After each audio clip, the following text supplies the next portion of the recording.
la narración es un texto en el que se cuentan una sucesión de acciones realizadas por personajes en un lugar y en un tiempo determinado. El encargado o la encargada de contar esa historia recibe el nombre de narrador. Acá quiero hacer una aclaración porque nosotros vamos a trabajar con narraciones ficcionales. ¿Se acuerdan del concepto de ficción? Ficción significa inventado. Por lo tanto, si hablamos de una narración ficcional, significa que la historia que se está contando es inventada.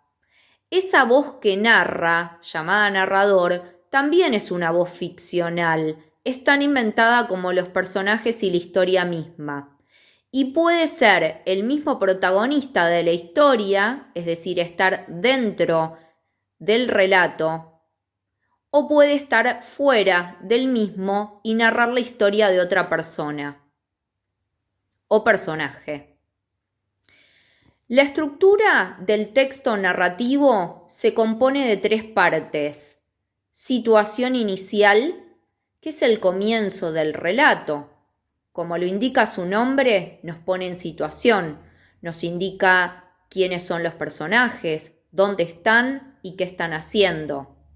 La complicación o conflicto es la parte de mayor tensión del relato. Allí le empiezan a ocurrir cosas a los personajes que deben resolver.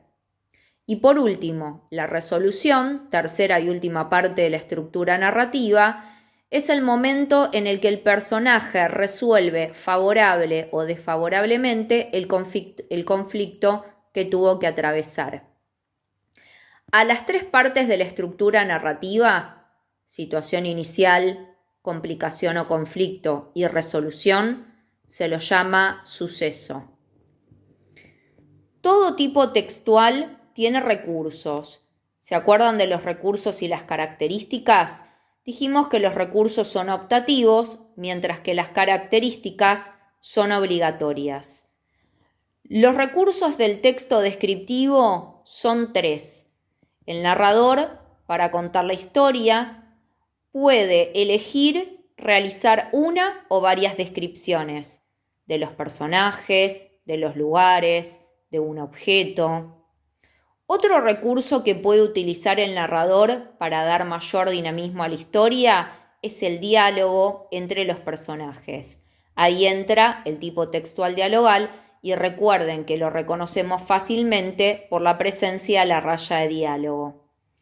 Por último, tenemos como recurso los conectores temporales, que nos permite, como le indica su nombre, ubicar temporalmente la historia.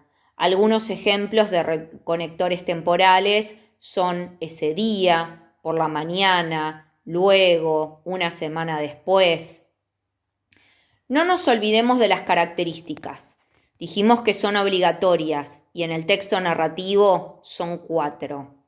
En primer lugar, una característica que tiene sí o sí el texto narrativo, como cualquiera de las otras, es que se construye un mundo en el que ocurre la historia. Quiere decir que todo ese mundo, por más parecido que sea al mundo real, es un mundo inventado. Segundo, el uso de los tiempos verbales del pasado. Las narraciones cuentan una historia que ya ocurrió, por lo tanto va a predominar como tiempo verbal el pasado. Tercero, una secuencia de núcleos narrativos, es decir, un conjunto de acciones principales que no pueden suprimirse. Además, tenemos la aparición de indicios. ¿Qué son los indicios? Son datos sobre el lugar, sobre el carácter de los personajes o las intenciones de los mismos.